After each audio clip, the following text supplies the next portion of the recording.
Hay revoluciones científicas que no empiezan con una gran explosión, sino con algo mucho más simple, una pregunta.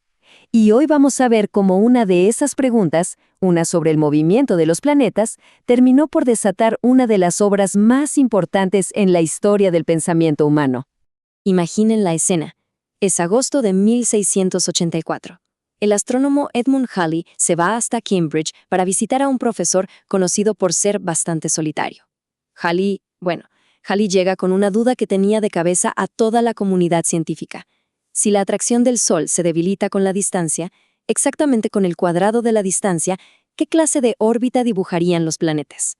La respuesta del profesor, un tal Isaac Newton, fue inmediata, sin dudarlo ni un segundo.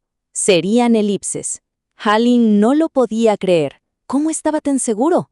Y Newton, con toda la calma del mundo, le dice que ya lo había calculado hacía bastante tiempo. Pero aquí la historia se pone buena. Cuando un Halley súper emocionado le pide ver esos cálculos, Newton empieza a buscar entre sus papeles y nada, no los encuentra. Cosas que pasan cuando se es un genio, supongo. El caso es que prometió rehacerlos y mandárselos. Y esa promesa no solo fue para encontrar un cálculo perdido, sino que fue la chispa que encendió un periodo de trabajo creativo, absolutamente legendario. Ok, para entender de dónde venía toda esa seguridad de Newton, tenemos que retroceder un poco en el tiempo, justo al momento en que se plantó la semilla de su gran teoría. Una historia que, aunque es muy famosa, a menudo se entiende a medias. Claro, la famosísima historia de la manzana. El mismo Newton contó que la idea se le ocurrió en un jardín, pero no fue un momento de eureka y ya. Fue más bien el inicio de una reflexión muy profunda. No solo se preguntó por qué caía la manzana, sino por qué caía siempre en línea recta, directo hacia el centro de la Tierra. Y aquí es donde da el gran salto. Newton empezó a pensar, ¿y si la fuerza que jala la manzana hacia el suelo es la misma que mantiene a la Luna dando vueltas alrededor de la Tierra? Esto era revolucionario. La idea de que no existían unas leyes para el cielo y otras para la Tierra, sino una sola fuerza, una fuerza universal que lo gobernaba absolutamente todo. Y entonces, años después, la visita de Halley en 1684 fue como echarle gasolina a ese fuego. Impulsó a Newton a no solo rehacer sus viejos cálculos, sino a llevarlos mucho más allá, a construir un sistema completo para explicar cómo funciona el universo. Lo que Newton le mandó a Halley unos meses después fue un pequeño tratado de 9 páginas, pero eso fue solo el comienzo. Ese pequeño texto fue la semilla de su obra maestra, los Philosophiae Naturalis Principia Mathematica, o como los conocemos todos, los Principia, prácticamente el libro fundador de la física moderna. Dentro de los Principia, Newton estableció sus 3 famosas leyes del movimiento. La primera, la ley de la inercia. Lo que se mueve se sigue moviendo. La segunda, que la fuerza es igual a la masa por la aceleración. O sea, mientras más fuerza, más rápido cambia el movimiento. Y la tercera, mi favorita. A toda acción corresponde siempre una reacción igual y en sentido contrario.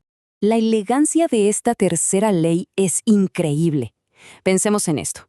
La Tierra atrae a la manzana. Sí, pero al mismo tiempo y con la misma fuerza, la manzana también atrae a la Tierra. Obviamente no vemos a la Tierra moverse porque su masa es inmensa. Pero la atracción es mutua. Es una danza cósmica en perfecto equilibrio. Antes de Newton, los científicos ya habían avanzado muchísimo en describir cómo se movían los planetas, pero la pregunta del millón seguía ahí, flotando en el aire. ¿Por qué? ¿Por qué se movían de esa manera y no de otra? Por ejemplo, el gran astrónomo Johannes Kepler ya había descubierto unas leyes que describían las órbitas planetarias con una precisión asombrosa. Su modelo funcionaba a la perfección, pero no daba una razón física. Era como tener el manual de usuario del sistema solar, pero sin entender nada de la ingeniería que lo hacía funcionar. Básicamente, las leyes de Kepler nos decían que los planetas se mueven en elipses, que su velocidad cambia de forma predecible a lo largo de su órbita y que existe una relación matemática súper clara entre lo que tarda un planeta en darle la vuelta al Sol y su distancia a él. Un misterio precioso que estaba esperando a que alguien lo resolviera. Y aquí está el punto clave. Los Principia de Newton no vinieron a reemplazar a Kepler, vinieron a explicarlo. Newton por fin dio la razón fundamental, la causa física que estaba detrás de todo lo que Kepler había observado. El por qué por fin había sido descubierto. ¿Y cuál era esa causa? Pues aquí está la llave maestra de todo, la ley de la gravitación universal. Una sola ecuación, elegantísima, que lo explicaba todo.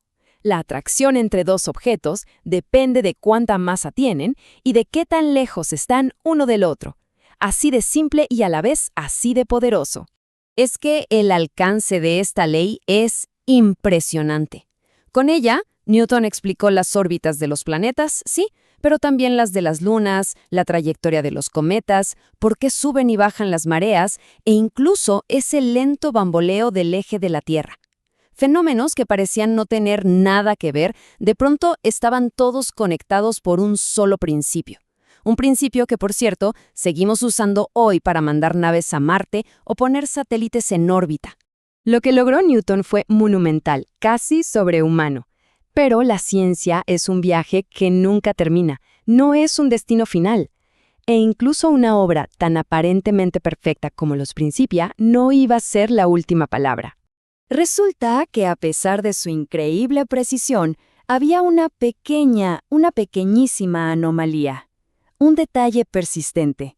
La órbita de Mercurio, el planeta más cercano al Sol, no se ajustaba del todo a las predicciones de Newton.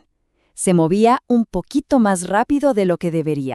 Y por esa pequeña grieta en el gran edificio de Newton fue por donde se coló el siguiente genio, Albert Einstein.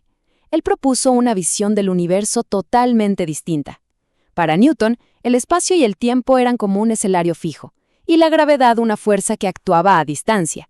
Pero para Einstein, el espacio y el tiempo están tejidos juntos en una sola cosa, y la gravedad no es una fuerza, sino el resultado de cómo la masa y la energía curvan ese tejido del espacio-tiempo. Y así, con la relatividad general de Einstein, esa pequeña anomalía en la órbita de Mercurio quedó perfectamente explicada. Ojo, esto no le quita ni un poco de mérito a Newton. Al contrario, demuestra cómo funciona la ciencia. Es una construcción continua, donde cada gran respuesta nos abre la puerta a preguntas todavía más profundas. Lo que nos deja pensando, si Newton fue superado por Einstein, ¿qué nuevas preguntas, qué pequeñas anomalías de nuestro universo están esperando al próximo gran avance?